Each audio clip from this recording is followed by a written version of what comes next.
বরেণ্য ব্যক্তিত্ব ফটিকছড়ির কৃতি সন্তান সদ্য নির্বাচিত চট্টগ্রাম জেলা পরিষদ সদস্য সাদা মনের মানুষ এবং আওয়ামী লীগ নেতা ডক্টর মাহমুদ হাসান আন্নাই ৩১ তারিখ রাত ৩:৩০টায় নগরীর শেভরন হাসপাতালত হৃদযন্ত্র ক্রিয়া বন্ধ হয়ে মারা যায় এই বলিষ্ঠ রাজনীতিবিদ।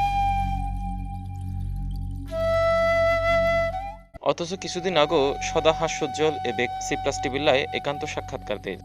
ধন্যবাদ। আজিয়ে যে সমস্ত খান্ড কারখানা আর ছোটত্ব নৈতি আরাতে দুয়ো শার্ট দুয়ো লুঙ্গি আছিল ফটিকছড়িত তখন কলেজ নো আছিল নানুপুত্তু নাজিরাট কলেজ আরাতে হাঁড়ি হাঁড়ি জন করছি সেই হাঁড়ি হাঁড়ি জনের দ্বারা আরা বহু কষ্ট করি আর লেখাপড়া করছি তখন হইতে ছাত্রলীগের রাজনীতি জড়িত হই মুক্তিযুদ্ধের সময় মুক্তিযুদ্ধের সংগঠক আছিলাম আরা বিভিন্ন ধরনের অস্ত্র সাপ্লাই করছি ইনফরমেশন দিই বিভিন্ন জায়গায় যাই এরা কথাবার্তা কই আর যেভাবে আগচ্ছি এই নেই আর প্রথম ভিত্তি স্থাপনই। এই সদা হাস্যোজ্জ্বল নিরহংকারী মানুষ হিসেবে আজিয়া কেবলই স্মৃতি। দুপুর 2টায় জমিয়তুল ফালা জামে মসজিদ ময়দান এবং বিকাল 5টায় ফটিকছড়ি উপজেলার নানুপুর লাইলা কবির ডিগ্রি মাঠত তার দ্বিতীয় নামাজে জানাজা অনুষ্ঠিত হয়।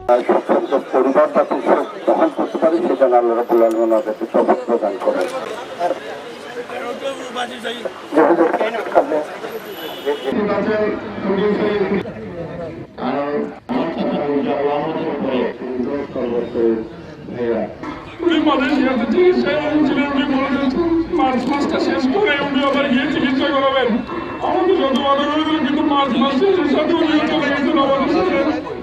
আমার বাবা যদি কাউকে কোনোদিন কোনো তার কথায় কষ্ট দিয়ে থাকে সবাই তাকে মাফ করে দিবেন।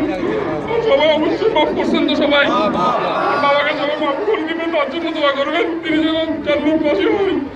দোয়া করবেন যেন আমার বাবা যেভাবে আমাদের সেবা করেছে আমরাও আমাদের পরিবারের জন্য আমাদের সেবা করতে পারে। আমার বাবার কাছ থেকে যদি কেউ লেনদেন কোনো কিছু পেয়ে থাকেন কোনো টাকা পয়সা বা যে কোনো ধরনের লেনদেন থাকে আমার বাবার কাছে পেয়ে থাকেন আমরা ভাই বোন আছি আমার যারা আছে যে কাউকে ইনশাল্লাহ বলতে পারবেন।